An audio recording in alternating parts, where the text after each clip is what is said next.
Selamat pagi, selamat hari Minggu jemaat sekalian. Apa kabarnya? Happy Sunday. Happy Sunday tuh. Kami harap semuanya sehat-sehat aja, baik-baik aja, nggak ada yang sakit. Selamat datang di kebaktian hari Minggu ini bersama saya Dasya dan Joy. Sebelum kita mulai ibadah hari ini, kita akan mendengarkan beberapa pengumuman. Pengumuman yang pertama, ibadah akan tetap dilaksanakan dalam format online seperti ini sampai ada izin selanjutnya dari pemerintah untuk kita dapat melaksanakan ibadah reguler pertemuan seperti biasanya. Siapa nih yang udah kangen sekolah minggu? Joy. Oh iya, dan di rumah pasti kami percaya banyak banget yang udah kangen ya. Oke, untuk sementara ini kita tetap ibadah harus dalam format online. Yang kedua, dihimbau untuk jemaat tetap menjaga kesehatan, tetap makan makanan yang bergizi, dan kemana-mana harus pakai apa, Joy? Masker.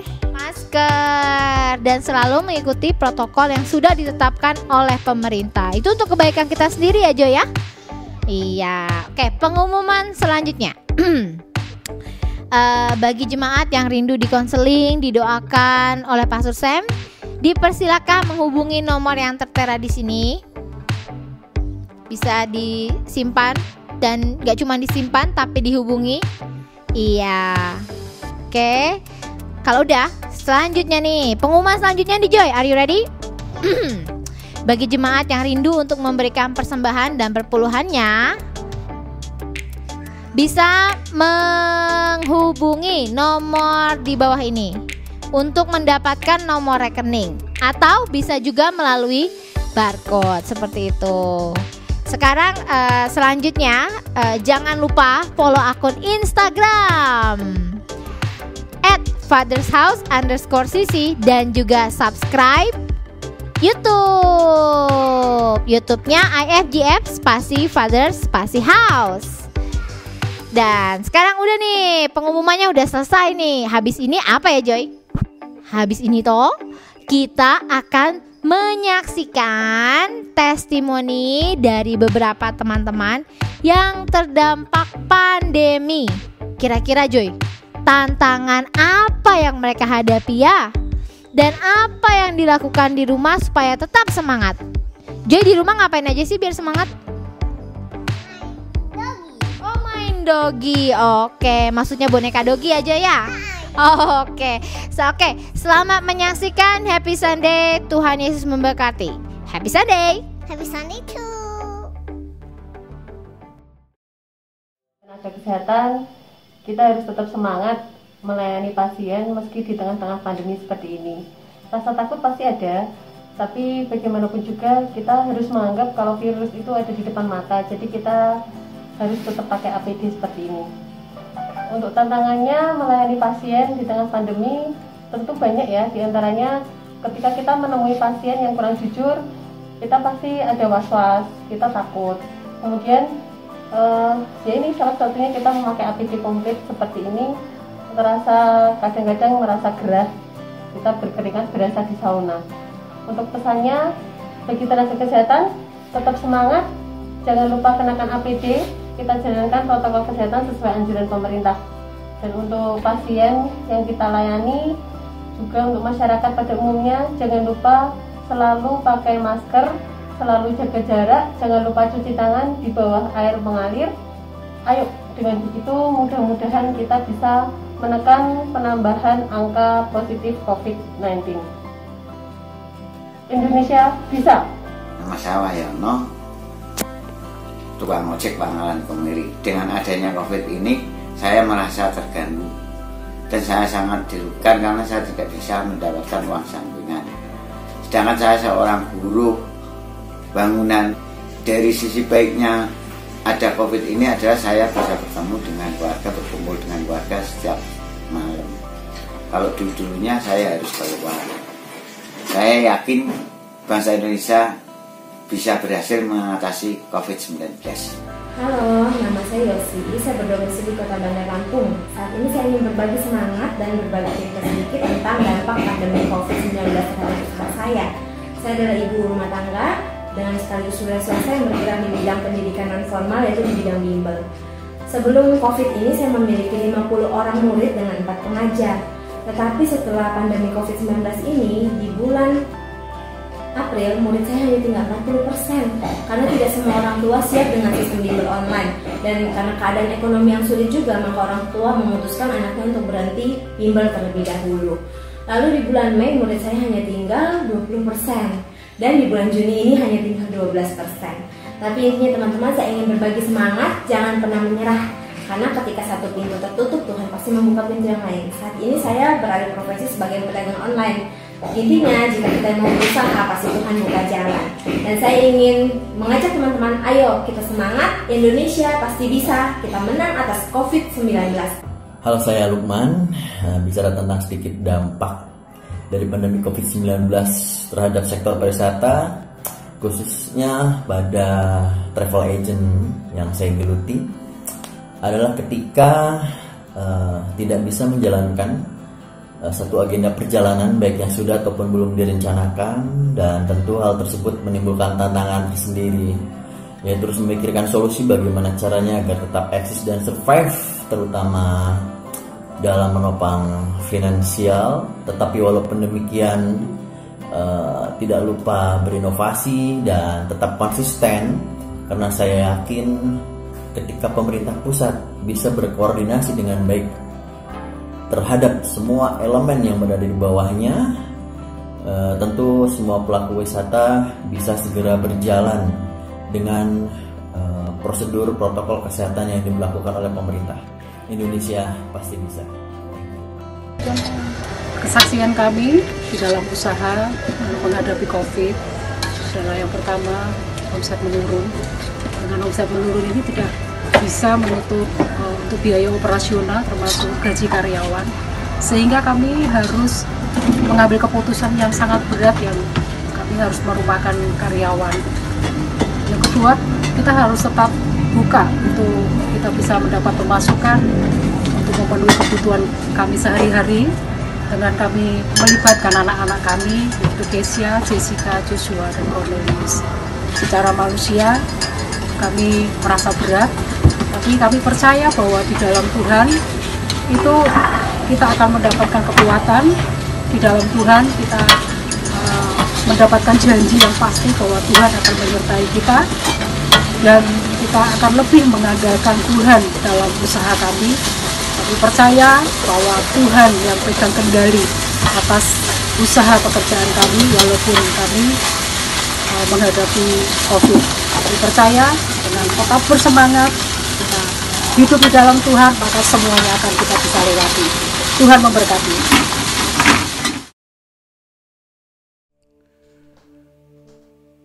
Shalom, Bapak Ibu Saudara kekasih Tuhan yang Tuhan berkati.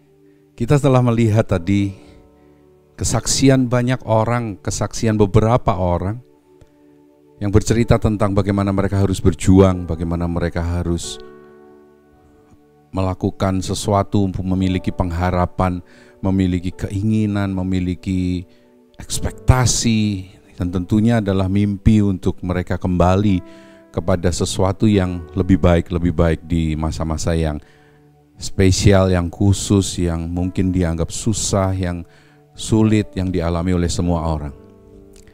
Hari ini hari yang luar biasa, di mana kita bisa mengalami berkat Tuhan. Dimanapun kita berada, dimanapun situasinya, kita tetap mengalami berkat Tuhan. Ada salah satu kutipan dari firman Tuhan yang akan saya bacakan.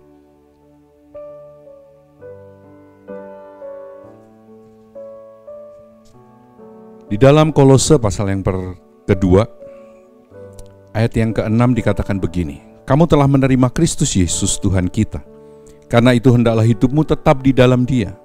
Hendaklah kamu berakar di dalam Dia dan dibangun di atas Dia. Hendaklah kamu bertambah teguh dalam iman yang telah diajarkan kepadamu, dan hendaklah hatimu melimpah dengan syukur. Ada satu kunci di mana kita harus dan bisa untuk kita terus bertahan, yaitu ketika kita berakar di dalam Dia, bertumbuh di dalam Dia, kita dibangun hidup kita di dalam Dia. Percayalah, di dalam setiap masalah, di dalam setiap badai kita, Ada kemuliaan Tuhan, ada Tuhan di dalamnya. Ada kekuatan Tuhan yang bersama dengan kita. Berakarlah dan bertumbuhlah di dalam Tuhan. Maka kita akan terus mengalami apa yang kemenangan demi kemenangan dan kemuliaan Tuhan dan penyertaan Tuhan dalam hidup kita. Dan kita harus terus berharap, memiliki pengharapan yang kuat, bahwa di dalam setiap badai, di dalam mungkin hari-hari ini katakan di dalam pandemi ini, ada berkat penyertaan Tuhan dalam setiap hidup kita. Mari sebentar kita akan mengikuti ibadah kita akan menaikkan pujian, kita akan mendengarkan kebenaran hati Tuhan. Dan untuk itu saya ajak semua kita untuk berdoa. Mari kita berdoa. Bapa, kami bersyukur kepadamu. Kami percaya bahwa ketika kami berakar di dalam Engkau, ketika kami ada di dalam Engkau Tuhan, Engkau menyertai kami, Engkau berada dalam setiap musim kehidupan kami. Engkau menyertai kami, Engkau melindungi kami. Kami bersyukur kepadamu Tuhan. Kami berterima kasih kepadamu hari ini. Dan sebentar ketika kami akan menaikkan syukur dan pujian kami percaya bahwa Engkau adalah Allah kemenangan kami. Dan Engkau selalu ada Tuhan. Kemuliaan-Mu ada di tengah badai. Kemuliaan-Mu ada di tengah masalah kami. Di tengah semua yang kami pergumulkan. Dan biarlah ketika kami hari ini Tuhan menerima hati-Mu melalui hamba-Mu yang memperkatakan firman-Mu Tuhan. Biarlah Tuhan Roh Kudus Engkau menyertai kami, membukakan sesuatu yang baru buat kami. Kami berterima kasih kepadamu hari ini. Di dalam nama Yesus kami bersyukur dan berdoa. Amin. Tuhan Yesus memberkati. Selamat pagi jemaat Tuhan dimanapun Anda berada. Saat ini kita bertemu lagi dari rumah kita masing-masing untuk meninggikan Tuhan. Firman Tuhan berkata bersukacitalah. Sekali lagi aku katakan bersukacitalah. Oleh karena itu pagi ini bersama keluarga kita di rumah masing-masing, kita mau bersukacita meninggikan Tuhan. Amin. Kita nyanyikan pujian ini.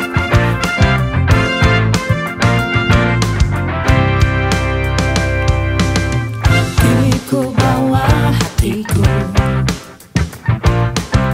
untuk memuji nama-Mu. Hanya Engkau yang layak terima pujian. Surga bumi sujud menyembah. Kini ku angkat tanganku, masyurkan kebesaran-Mu. Hanya Kau Tuhan ditinggikan selamanya.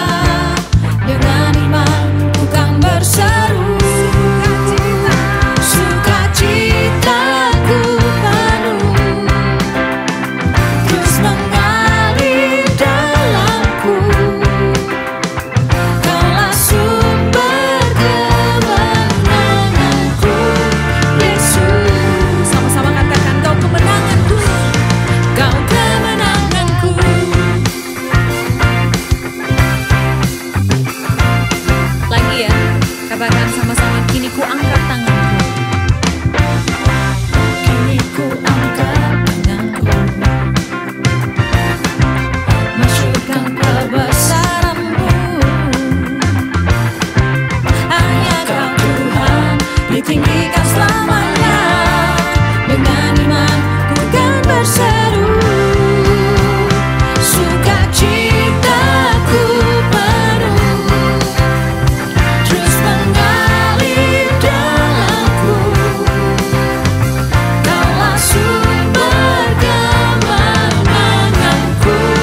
Di saat badai seperti ini, ada satu hal yang pasti. Kita bisa melihat kemuliaan Tuhan. Mari kita nyanyikan lagu ini, jemaat. Yes.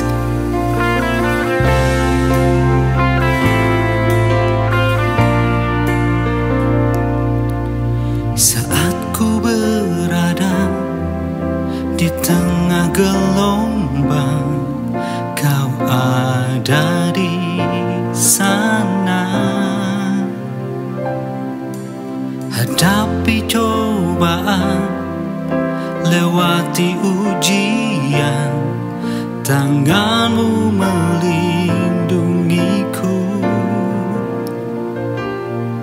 Kasih-Mu menguatkanku.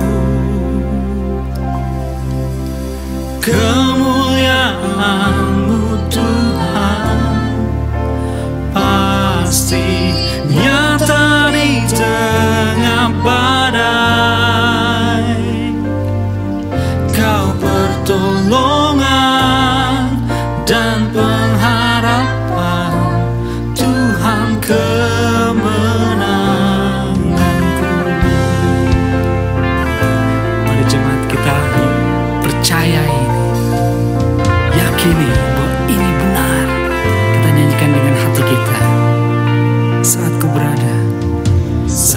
ku berada di tengah gelombang, Kau ada di sana. Hadapi cobaan, lewati ujian, tangan-Mu melindungiku. Kasih-Mu menguatkanku.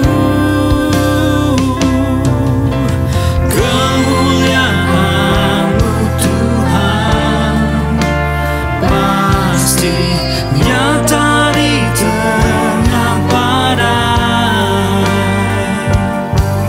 Kau pertolongan dan pengharapan, Tuhan kemenanganku.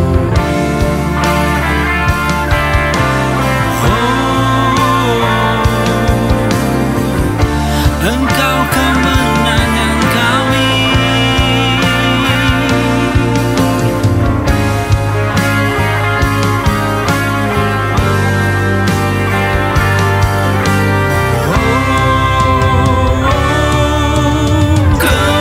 Kemuliaan-Mu Tuhan pasti nyata di tengah badai.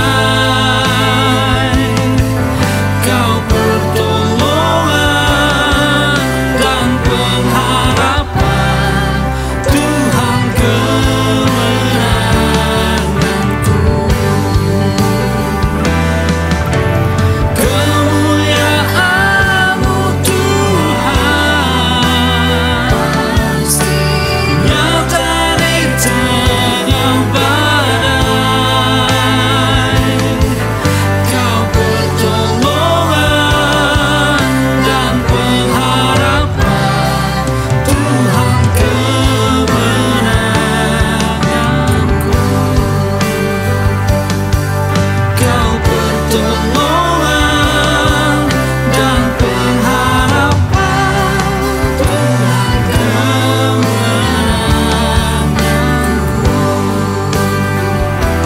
Tuhan kemenanganku.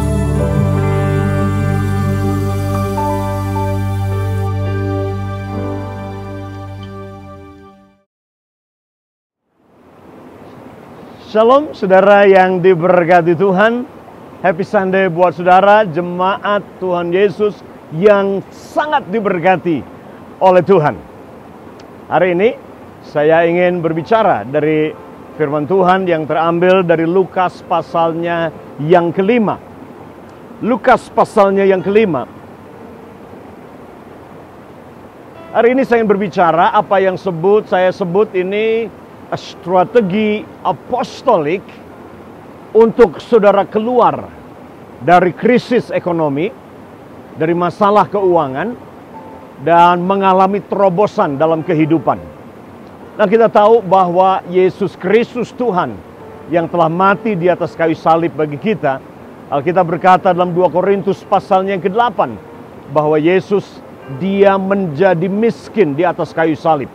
Walaupun dia kaya, tapi dia menjadi miskin karena kita, supaya melalui kemiskinannya kita semua yang percaya kepada Yesus menjadi orang-orang yang kaya dan diberkati dalam semua area kehidupan kita.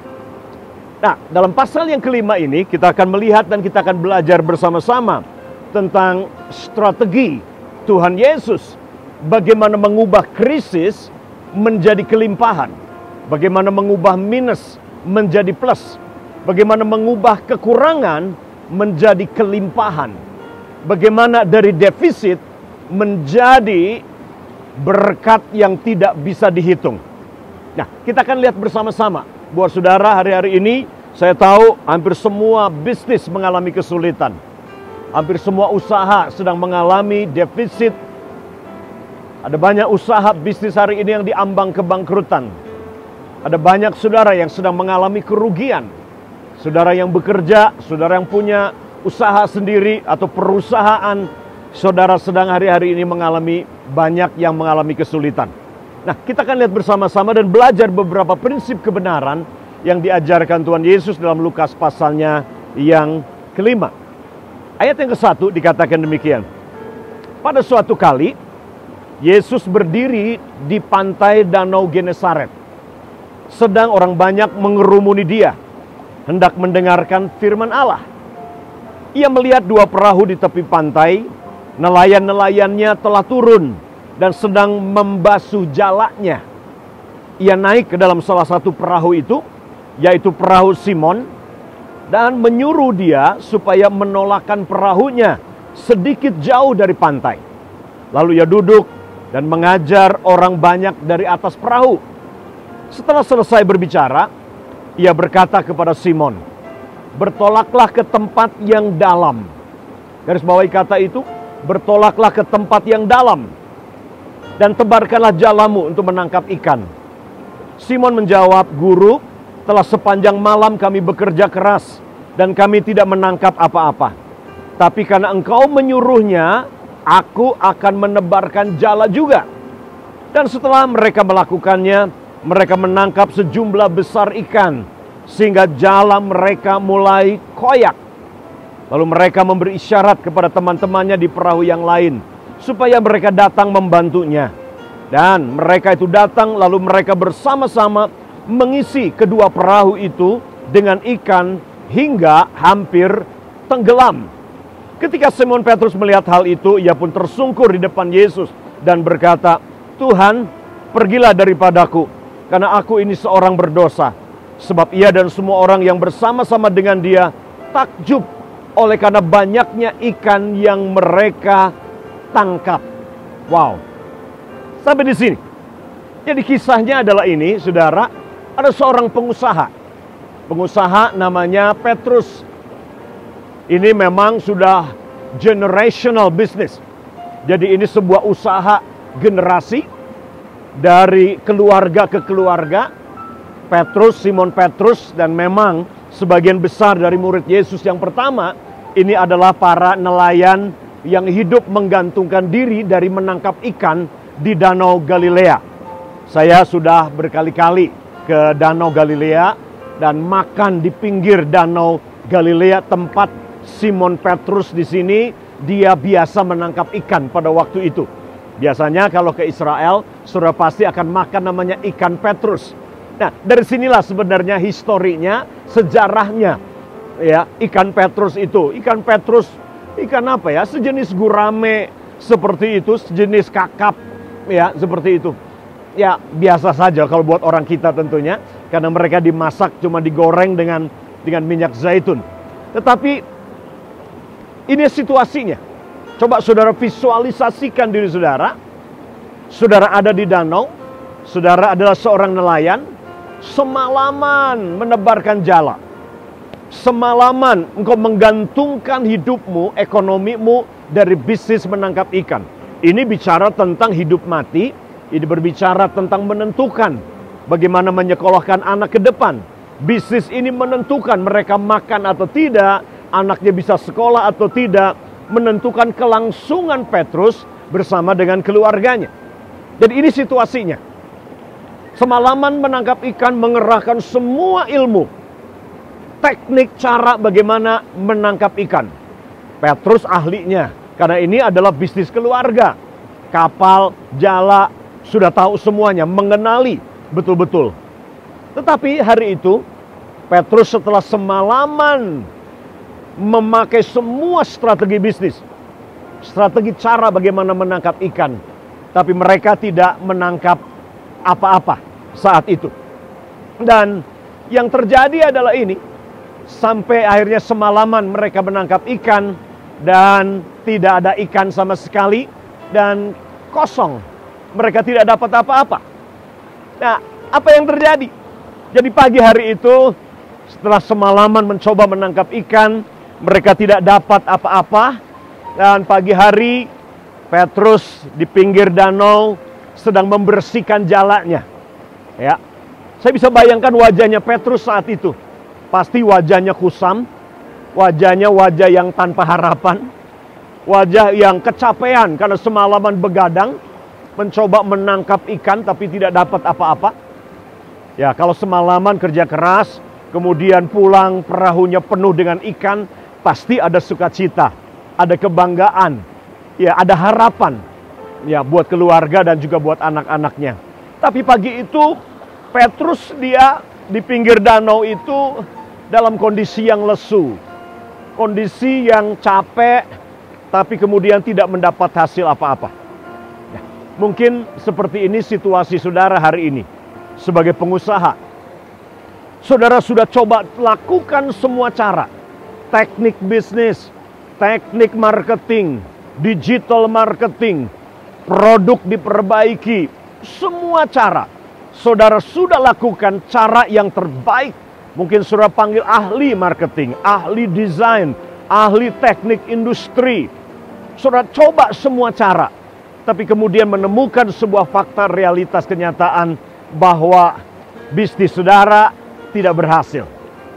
Jualan saudara tidak laku seperti yang saudara harapkan. Nah, bayangkan investasi besar, waktu, tenaga, uang, tapi kemudian tidak kembali seperti yang saudara harapkan. Nah, ini yang sedang banyak terjadi tentunya hari-hari ini. Ya, 4-5 bulan terakhir ini ada banyak bisnis. Dari mulai ojek online, warung kuliner, ibu-ibu di pasar yang jual sayur, yang jual makan pagi, yang hidup dari harian orang makan, dari situlah mereka mendapat untung. Pabrik manufacturing tidak bisa produksi karena physical distancing, karena PSBB, ya karena bahan baku juga tidak bisa masuk, ekspor impor tidak bisa jalan, tidak boleh berkerumun dalam jumlah orang yang banyak. Nah, ini faktor X tentunya, dampak daripada corona, sehingga ke ekonomi semua lumpuh. Lumpuh bukan karena saudara kurang strategi atau mungkin kurang pintar. Tapi dalam konteks ini hari-hari ini adalah faktor X. Faktor yaitu corona yang wabah menyebar di seluruh dunia. Dimanapun kondisi saudara, saya yakin saudara bisa memahami apa yang Petrus sedang rasakan pagi hari itu di Danau Galilea itu. Tapi dengarkan ini, itu bukan akhir buat Petrus, tapi itu menjadi sebuah awal perjalanan Petrus menjadi seperti apa yang Tuhan inginkan. Perjalanan Petrus menjadi murid Tuhan Yesus. Perjalanan Petrus encountering. Perjalanan Petrus secara rohani bertemu dengan Yesus sebagai Tuhan. Perjalanan Petrus encounter Tuhan dan menerima pemulihan dan pengampunan dosanya dia. Ada beberapa strategi. Yang pertama adalah ini. Izinkan Yesus masuk ke dalam perahu bisnis saudara. Ini yang pertama. Itu yang terjadi. Sementara Yesus sedang memberitakan firman, orang semakin banyak. Dia semakin terdesak sehingga supaya orang-orang di darat bisa lihat dia dan bisa mendengar dia dengan baik, maka Yesus punya ide.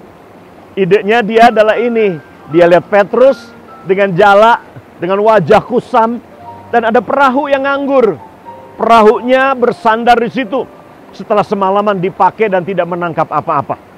Yesus datang kepada Petrus dan berkata, Pet, aku pinjam perahumu. Petrus mungkin bertanya, buat apa Tuhan? Dan Tuhan Yesus berkata, aku perlu perahumu supaya aku bisa memberitakan kabar baik kepada orang banyak ini.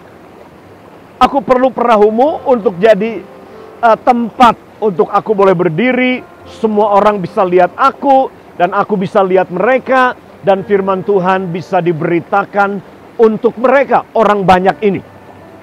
Petrus, mungkin dia boleh bertanya, maksudnya Tuhan, maksudmu Yesus, Man of Galilee, kamu pinjam perahu saya untuk menjadi mimbar, untuk menjadi podium, untuk kamu berkhotbah kepada orang banyak? Tuhan Yesus berkata, exactly, itulah yang aku inginkan.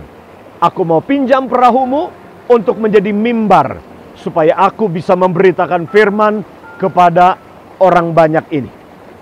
Langkah pertama, ketika saudara sedang mengalami krisis dalam bisnis saudara, yang pertama adalah ini, izinkan Yesus masuk ke dalam bisnismu. Izinkan Yesus masuk ke dalam perahu bisnismu. Izinkan Yesus masuk ke dalam bahtera keluargamu, bahtera rumah tanggamu, bahtera hatimu. Izinkan Yesus masuk ke dalam perahumu. Dan izinkan dia memakai perahumu untuk menjadi mimbar. Izinkan Tuhan Yesus memakai bisnis saudara menjadi mimbar untuk firman diberitakan dari sana. Saudara yang dikasihi Tuhan dan diberkati Tuhan, kita sedang mengalami dan kita sedang lihat hari-hari ini, Tuhan sedang melakukan perubahan-perubahan yang luar biasa. Shifting, pergeseran sedang terjadi hari-hari ini. Terlalu lama kita memisahkan antara yang spiritual dengan yang sekuler. Terlalu lama kita memisahkan, oh ini adalah pendeta, ini adalah kaum awam, ini bisnis, ini pelayanan. Tapi hari ini saya ingin saudara dengarkan pesan ini, pesan apostolik ini. Tuhan membutuhkan perusahaanmu. Tuhan membutuhkan mimbar perusahaanmu, kantormu, keluargamu. Mungkin itu politik, mungkin itu seni, mungkin itu sosial, mungkin itu pendidikan. Izinkan Yesus masuk ke dalam perahu bisnismu dan semua bidang kehidupanmu. Dan jadikan itu sebagai mimbar untuk Yesus diberitakan, firman diberitakan kepada banyak orang. Ini waktunya saudara. Firman tidak lagi diberitakan hanya dari mimbar gedung gereja di hari Minggu. Saat-saat seperti ini tidak ada mimbar gereja yang boleh dipakai. Tidak ada gedung gereja yang bisa dipakai. Mimbarnya di mana? Keluarga, hati saudara, bisnis saudara, rumah tangga saudara. Itu menjadi mimbarnya Yesus. Inilah yang disebut apostolic business. Saudara menjalankan bisnis saudara dengan tujuan supaya firman Tuhan diberitakan. Bukan bikin bisnis untuk sekedar memperkaya diri, mencari kekayaan untuk memuaskan hawa nafsu, ego, kesombongan, kedagingan saudara. Waktunya kita berubah. Kalau Tuhan percayakan bisnis apapun itu, pendidikan, politik, sosial, apapun bakat yang Tuhan berikan, tujuannya haruslah ini. Itu jadi mimbar untuk firman diberitakan dan nama Yesus disebarkan lewat bisnis saudara. Yesus naik ke perahunya Petrus dan Yesus berkhotbah dari sana. Orang banyak mendengar firman Tuhan. Yang kedua, setelah memberitakan firman, Yesus berkata kepada Simon Petrus, Pet, yuk kita bertolak ke tempat yang lebih dalam. Bertolak ke tempat lebih dalam. Bayangkan perahu ini mulai dibawa Petrus, ditarik ke tempat yang lebih dalam. Yang tadinya bersandar, sekarang dibawa ke tempat yang lebih dalam. Maknanya adalah ini buat saudara. Yang kedua, saudara, strategi apostolik untuk mengalami terobosan dalam ekonomi dan bisnis saudara dan keuangan saudara. Yang kedua adalah ini, dengarkan panggilan Tuhan yang berkata kepada saudara, masuk lebih dalam lagi. Yuk ke tempat yang lebih dalam lagi. Deep call unto deep. Dari kedalaman hati Tuhan memanggil kedalaman hati saudara. Dia memanggil saudara. Saya sedang ada di sungai. Dan setiap tempat ini punya kedalaman yang berbeda-beda, saudaraku. Ada yang dalamnya cuma segini, ya. Ada yang sedalamnya ini, saudara. Ini lebih dalam, ya. Kedalaman yang berbeda-beda. Tuhan Yesus berkata buat saudara, yuk ke tempat yang lebih dalam. Ke tempat yang lebih dalam. Tuhan memanggil. This is a prophetic call. Inilah panggilan secara profetik buat semua kita. Anak-anak Tuhan, siapapun saudara. Tuhan memanggil saudara. Seberapa dalam cintamu untuk aku? Seberapa dalam kau menaruh pengharapanmu hanya kepadaku? Seberapa dalam hubunganmu, keintimanmu dengan aku, kata Tuhan. Saudara, jelas secara jasmani, tingkat hubungan, kedalaman hubungan sangat dipengaruhi oleh waktu. Ya, saya menikah 27 tahun, masuk 28 tahun. Tentunya saya punya kedalaman, hubungan, pengertian, pemahaman, penyelarasan, hati, pikiran dengan istri saya, ya lebih dalam, lebih selaras dibandingkan 27 tahun yang lalu. Ini yang terjadi ketika saudara meresponi panggilan Tuhan untuk berjalan lebih dalam, move deep, masuk lebih dalam lagi, lebih dalam dalam kasih saudara, lebih dalam dalam keintimanmu dengan Tuhan. Dan karena di tempat kedalaman itulah saudara, hatimu akan menjadi selaras dengan hatinya Tuhan. Di tempat yang dalam itulah saudara akan merasakan damai sejahtera yang melampaui segala akal. Di tempat yang dalam itulah saudara akan mulai merasakan ketenangan. Di tempat yang dalam itu, bayangkan seorang diver, bayangkan seorang penyelam yang menyelam begitu dalam, bisa 50 meter di bawah, dan di sana betul-betul tidak ada riak-riak ombak. Hanya di tempat yang dangkal ada riak-riak ombak. Tapi begitu menyelam di kedalaman 50-100 meter di kedalaman laut, di situ terdapat ketenangan, kedamaian, tenang, teduh, tidak ada riak-riak ombak. Seperti itu saudara, ketika engkau ada di tempat yang dalam hubunganmu dengan Tuhan. Bagaimana engkau move deep, bagaimana engkau bergerak lebih dalam. Miliki hati, responi panggilan Tuhan untuk berdoa. Responi untuk baca firman Tuhan lebih lagi. Responi Tuhan, responi dengan ketaatan kepada Tuhan. Ini yang Tuhan inginkan. Buat keputusan berkata, I want to go deep, Lord. Aku ingin lebih dalam lagi dengan Engkau, Tuhan. Aku mau lebih dalam lagi dalam hubunganku dengan Engkau, Tuhan. Yang ketiga adalah ini, saudara. Di tempat yang dalam itu, saudara akan menemukan strategi. Di tempat yang dalam itu saudara akan menemukan strateginya Tuhan. Di tempat yang dalam itu saudara akan mendengarkan suara Tuhan. Dan itu yang terjadi ketika Petrus meresponi, perahunya bergerak ke tempat yang lebih dalam. Di sana Tuhan berbicara, tebarkan jalamu Petrus. Ada instruksi, ada arahan. Percayalah ketika saudara meresponi Tuhan untuk masuk lebih dalam doa puasa. Masuk lebih dalam lagi dalam hubungan keintimanmu dengan Tuhan. Masuk lebih dalam penyembahan dengan Dia pribadi. Di sana saudara akan mendengarkan arahan Tuhan. Mendengarkan strategi dalam bisnis. Strategi apa yang harus saudara lakukan. Saudara akan dengarkan suaranya. Tebarkan jalamu. Di sebelah kanan. Tebarkan jalamu.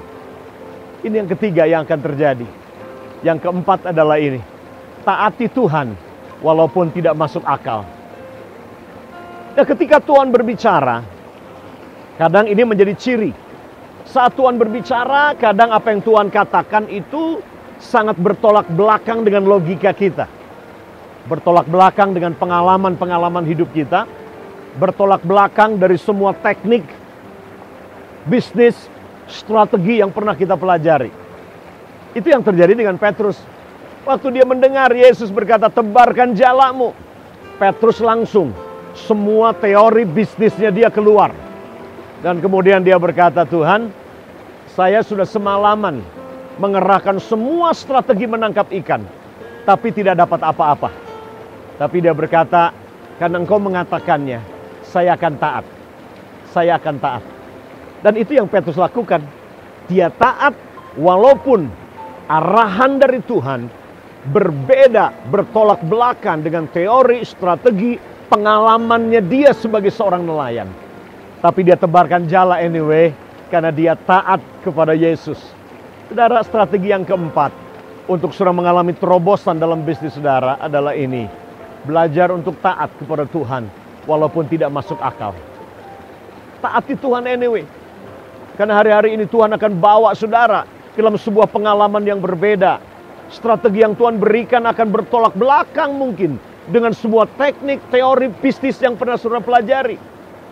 Tuhan akan kasih ide yang baru. Mungkin idenya agak nyeleneh, nggak masuk akal. Tapi taati Tuhan anyway. Taati Tuhan anyway. Nah, Tuhan bisa pakai banyak cara, strategi banyak cara. Saya di Pondok Penuai hari-hari ini lagi excited luar biasa. Kenapa? Karena ide-ide ya yang selama ini terpendam, yang hanya menjadi sebuah angan-angan saja, itu hari-hari ini sedang mulai menjadi realitas. Atau paling tidak sedang mendekati menjadi realitas di Pondok Penuai.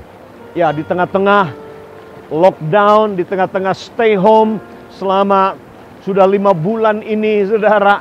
Ya, semua kami warga, keluarga Pondok Penuai, 40-an orang tinggal di sini. Tidak mudah, 40 orang tinggal dalam satu tempat, nggak bisa keluar. Kita harus create banyak hal supaya nyaman, gizi ditingkatkan juga untuk mereka.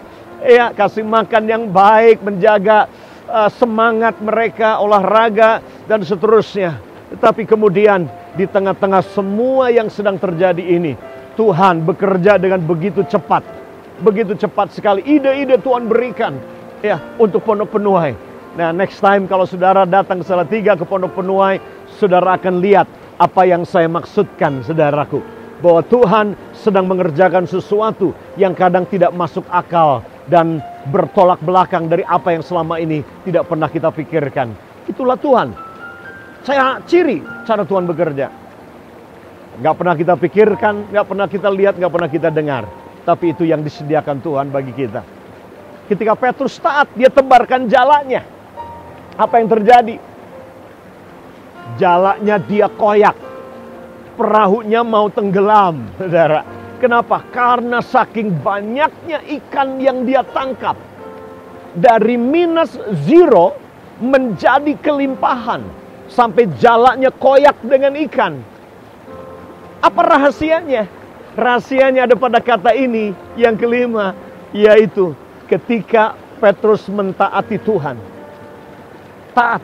Ketika dia tebarkan jala, itulah saat ikan-ikan itu kemudian masuk ke dalam jalanya. Sehingga jalanya itu mulai koyak dengan ikan-ikan itu. Siapkah saudara rekening saudara dikoyak dengan berkat Tuhan? Siapkah saudara bisnis saudara koyak dengan orderan? Siapkah saudara dikoyakkan dengan ide-ide, dengan strategi-strategi yang Tuhan akan berikan buat saudara, untuk bisnis saudara, buat pelayanan, buat keluarga saudara. Siapkah saudara untuk ini? Tapi kemudian yang terakhir adalah ini. Ketika perahunya Petrus ini mulai koyak, apa yang Tuhan lakukan? Tuhan berkata kepada Petrus, panggil perahu-perahu yang lain. Panggil perahu-perahu yang lain. Dan Petrus panggil perahunya Yohanes. Dan perahunya Yohanes pun diisi dengan ikan. Dari koyakan jalanya Petrus ini. Karena kalau tidak, perahunya Petrus sudah hampir tenggelam. Tuhan ingin menenggelamkan saudara dalam berkat-Nya. Tapi ingat ini saudara, ketika saudara tenggelam dalam berkat, jangan pernah lupa. Ketika perahumu penuh, jangan lupa ada perahu saudaramu yang kosong. Kamu diberkati untuk menjadi berkat. Ketika sudah diberkati, ingat ada perahu yang lain. Ketika bisnismu diberkati luar biasa, ingat ada bisnis lain yang mereka sedang mengalami sekarat dan kekurangan. Dan Tuhan ingin saudara panggil mereka. Tuhan ingin saudara berjejaring dengan mereka. Tuhan ingin saudara berkati bisnis yang lain, sehingga bisnis yang lain pun bisa maju, diberkati bersama-sama dengan bisnisnya saudara. Inilah apostolic strategy untuk saudara menghadapi krisis, menghadapi new normal bisnis ke depan ini. Yang pertama, serahkan perahu saudara jadi mimbar untuk Yesus, memberitakan firman dari sana. Yang kedua, dengarkan panggilan Yesus bertolak ke tempat yang lebih dalam. Bertolak ke tempat yang lebih dalam. Dan yang ketiga adalah ini, dengarkan strategi arahan dari Tuhan Yesus. Dengarkan dengan detail. Dan kemudian yang keempat adalah ini, taati Tuhan walaupun tidak masuk akal. Karena di situ ada mujizat. Ketika Petrus tebarkan jalanya, disitulah mujizat terjadi. Dan yang terakhir, yang kelima adalah ini, jangan pernah lupa, kalau saudara diberkati, ada perahu lain yang kosong yang harus saudara berkati. Jangan diberkati sendirian. Kalau saudara diberkati berkelimpahan, itu oleh karena Tuhan punya tujuan. Ada orang yang kekurangan yang perlu diberkati. Ada bisnis lain yang perlu saudara angkat dan invest modal mungkin buat mereka. Mungkin ada perahu lain yang kosong yang juga perlu ditolong, perlu saudara mentor mereka, perlu saudara bangkitkan bisnis mereka. Sehingga engkau bersama-sama bangkit dan diberkati. Tuhan Yesus memberkati saudara. Saya mau berdoa buat saudara dan saya percaya bahwa ada mujizat buat saudara di dalam new normal bisnis 2020 bulan Juni ini. Siapkan diri saudara untuk ini. Mari berdoa bersama-sama. Bapa di surga, mau berdoa saat ini buat semua saudara-saudaraku yang sedang mendengarkan firman-Mu saat ini. Mari saudara, dimanapun kau berada, kau pengusaha, mungkin kau pelayan Tuhan, apapun bisnismu. Tapi yang pertama adalah ini, buat keputusan dan bilang, Tuhan, aku mau bisnisku dipakai menjadi mimbar untuk Injil dan firman diberitakan. Aku mau Tuhan move deep, aku mau taat pada Tuhan, aku mau jadi berkat Tuhan buat bisnis-bisnis yang lain. Aku janji kalau diberkati Tuhan, aku akan bangkitkan pengusaha-pengusaha yang lain. Dan ini yang menjadi kerinduan saya, saudara. Ini yang jadi kerinduan saya. Kita buka beberapa sekolah Destiny Institute. Tujuannya adalah ini, saudara, menolong, menemani, membangkitkan mereka yang punya passion di pendidikan juga, supaya mereka bisa menghidupi passion mereka di dunia pendidikan. Destiny Institute akan buka di beberapa kota. Ya, homeschooling community ini akan buka di Bandung, akan buka di Jakarta, akan buka di Jawa Timur, akan buka mungkin di provinsi-provinsi yang lain yang sedang menunggu. Saudara, tujuannya adalah ini. Saya ingin memberkati orang-orang yang punya passion dalam dunia pendidikan, supaya mereka menghidupi passion mereka dalam dunia pendidikan. Saudara yang kekasih Tuhan, ini selalu yang menjadi kerinduan saya. Ya, ini menjadi kerinduan saya hari-hari ini. Di tengah-tengah banyak orang yang kesulitan, kehilangan pekerjaan, saya ingin ada bisnis yang bisa dikasih ke mereka. Ada bisnis yang bisa dimultiplikasi untuk memberkati mereka. Dan saya tahu mimpi ini Tuhan ridhoi, Tuhan restui. Kita akan lihat, saudaraku, sebentar lagi ada bisnis startup baru yang Tuhan berikan. Karena ini yang menjadi kerinduan hati saya, menjadi berkat buat orang-orang lain. Sebagaimana Tuhan berkata pada Petrus, Petrus, jangan diberkati sendirian. Panggil Yohanes yang perahunya kosong, isi dengan ikan itu. Saudara, Tuhan saat ini sedang bekerja dalam hati saudara. Kamu berdoa saat ini dalam nama Yesus Kristus Tuhan. Dalam nama Yesus, urapan apostolik untuk bisnis. Kiranya strategi rasuli dalam bisnis ini Tuhan, saat ini dicurahkan atas setiap umat-Mu. Dicurahkan dalam setiap para pengusaha-pengusaha, setiap umat-Mu yang sedang mendengarkan hamba-Mu berbicara saat ini. Sehingga breakthrough demi breakthrough, terobosan demi terobosan dalam ide, kreativitas, keuangan, marketing, produk. Dalam nama Yesus Tuhan, dilepaskan seluruh dimensi supranatural, ide dalam bisnis Tuhan berikan. Terima kasih Bapa di surga. Terima kasih. Kami bersyukur pada Tuhan dalam berkat nama Tuhan Yesus Kristus. Haleluya. Amin. Amin. Siapkan diri saudara untuk terima berkat dari Bapa di surga saat ini. Mari kekasih Tuhan, angkat tangan saudara dan terima berkat Tuhan saat ini. Kekasih Tuhan, angkat tanganmu saat ini. Kau di rumah, di ruang tamu. Mari ayah, ibu, anak-anak, angkat tanganmu dan terima berkat dari Bapa di surga. Saudara-saudara yang diberkati Tuhan, terimalah anugerah damai sejahtera dari Allah Bapa. Dan kiranya cinta kasih dari Tuhan Yesus yang sempurna menyertai saudara. Kuasa Roh Kudus dengan segala pengurapannya, dengan karunia-karunia, melengkapi hidupmu, sehingga hidupmu dipakai Tuhan oleh Roh Kudus. Mari aminkan berkat ini.